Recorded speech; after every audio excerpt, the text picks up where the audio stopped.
खबरों में आगे बढ़ते हैं। साउथ कोरिया में ऋण संकट बढ़ने की संभावना है। जापान में येन की स्थिति और खराब होने की संभावना है। चीन में हाउसिंग सेल्स में कमी आई है। जर्मनी के ऑटोमोबाइल प्रोडक्शन बढ़ गई है। अर्जेंटीना में इन्फ्लेशन बढ़ने की संभावना जाहिर की जा रही है। तो इस वक्त आज के बाजार को लेकर हम अपडेट आप तक पहुंचा रहे हैं। चीन की बात कर लें, जर्मनी की बात कर लें तो किस तरह के हालात हैं बाजार के, वो हम आपको इस वक्त बता रहे हैं। अर्जेंटीना की बात करें, यहाँ इन्फ्लेशन बढ़ने की संभावना जाहिर की जा रही है। और इसके अलावा जर्मनी की बात करें, ऑटोमोबाइल प्रोडक्शन यहां पर बढ़ी है। और साथ साथ चीन की बात करें तो हाउसिंग सेल्स में यहां पर कमी आई है। और इस वक्त हमारे साथ खास मेहमान आकाश जिंदल जी, जो कि मार्केट एक्सपर्ट हैं, जुड़ गए हैं। बहुत स्वागत है आकाश जी आपका। आकाश जी, आज कैसे देख रहे हैं आप बाजार को? देखिए, इकोनॉमी की बात करें, हिंदुस्तान की इकोनॉमी मुझे बहुत स्ट्रांग लगती है आकांक्षा जी। मेरे हिसाब से हिंदुस्तान की इकोनॉमी में काफी अच्छी ग्रोथ आने की संभावना है। जीडीपी का डेटा मैं यहाँ प्रेडिक्शन दे दूं, जीडीपी 7.25 से 7.5% होने की संभावना है। इन्फ्लेशन का डेटा भी एक्सपेक्टेशन से अच्छा होने की संभावना है। तो जहां पे हमें दिख रहा है कि साउथ कोरिया में दिक्कत है, साउथ कोरिया में कहीं ना कहीं सिनेरियो में प्रॉब्लम है।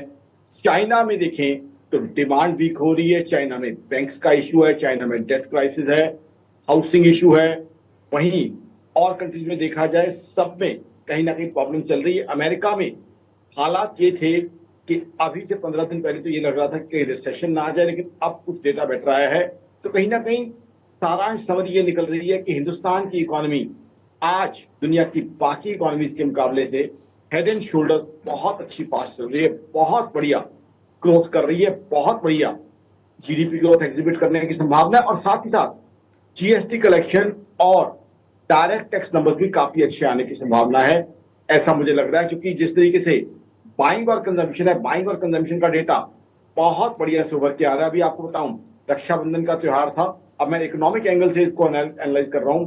रक्षाबंधन में रिकॉर्ड सेल जो है हुई है नॉर्थ इंडिया के बहुत से टाउन में। उसका मतलब क्या है? उसका मतलब ये है बाइंग और कंजम्पशन और डिमांड हिंदुस्तान में दोबारा से फुल दस्तों के साथ रिज्यूम हो गई है। और यही बाइंग और कंजम्पशन है जो हिंदुस्तान को दुनिया की बाकी इकोनॉमीज के मुकाबले में फास्ट ग्रोइंग या फास्टेस्ट ग्रोइंग इकोनॉमी, बड़ी इकोनॉमीज में से रखती है।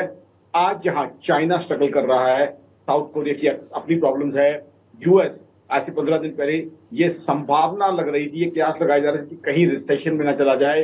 वहीं जर्मनी की बात करें, 2023 के क्वार्टर में नेगेटिव जीडीपी ग्रोथ दिखाई है। यूएस की बात करें, दुनिया की सबसे बड़ी इकोनॉमी, रोल मॉडल इकोनॉमी मानी जाने वाली, 2022 में 2 क्वार्टर्स में नेगेटिव जीडीपी ग्रोथ दिखाई है। और अब मेरा ये मानना है कि रशिया यूक्रेन वॉर कहीं ना कहीं ग्लोबल इकोनॉमी पे लास्टिंग इंपैक्ट डाल रही है। साथ ही साथ इजराइल का इशू भी ग्लोबल इकोनॉमी के स्लो डाउन में कहीं ना कहीं कंट्रीब्यूट कर रहा है। तो ऐसे में क्या होगा? ऐसे में ये होगा कि हिंदुस्तान में एफडीआई, फॉरेन डायरेक्ट इन्वेस्टमेंट ज्यादा से ज्यादा आएगी। इस बार इस सरकार ने बहुत ही खूबसूरत बजट दिया, आप सबको पता है।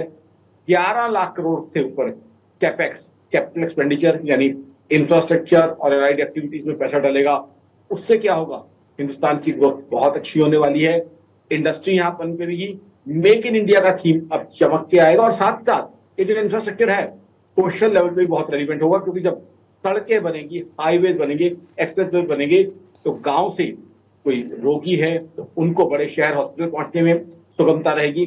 साथ ही साथ गांव से किसी बच्चे ने स्कूल, कॉलेज, यूनिवर्सिटी जाना है तो वो इजीनेस के साथ वहां पहुंच पाएगा। तो कहीं ना कहीं इंडिया की ग्रोथ क्लियरली दिख रही है। और ये मैं आपको बताता हूँ, मेरी ऑर्गेनाइजेशन आकाश जिंदल का मानना है कि ये पर कैपिटा नंबर्स में भी ट्रांसलेट होगी, ना कि ये जीडीपी ग्रोथ होगी जो बार बार बात की जा रही है, ये पर कैपिटा नंबर्स में भी ट्रांसलेट होगी। और ओवरऑल इंडियंस का जो है इनकम लेवल बढ़ेगा। ऑलरेडी हमने देखा, मल्टी डायमेंशनल पॉवर्टी इंडेक्स का डेटा बता रहा है कि पिछले 9-10 साल में 25 करोड़ के आसपास लोग जो है पॉवर्टी से बाहर आए हैं हिंदुस्तान में।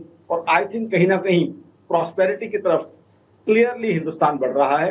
ये सारा डेटा ये दिखा रहा है, क्योंकि आज तमाम ऑड्स के बावजूद वी आर परफॉर्मिंग, चाहे जीडीपी ग्रोथ हो, चाहे जीएसटी कलेक्शन हो, इंडिया चाहे की इकोनॉमी के लिहाज से देखा जाए तो ये गुड न्यूज है इंडिया की इकोनॉमी के लिए, सभी इंडियंस के लिए।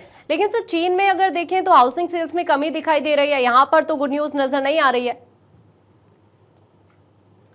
सबसे पहले हाउसिंग सेल्स को ले लेते हैं। हाउसिंग सेल्स का डेटा जो है अप्रैल से लेके आज तक एनालाइज किया जाए तो हाउसिंग सेल्स में कहीं भी कमी नहीं आई है।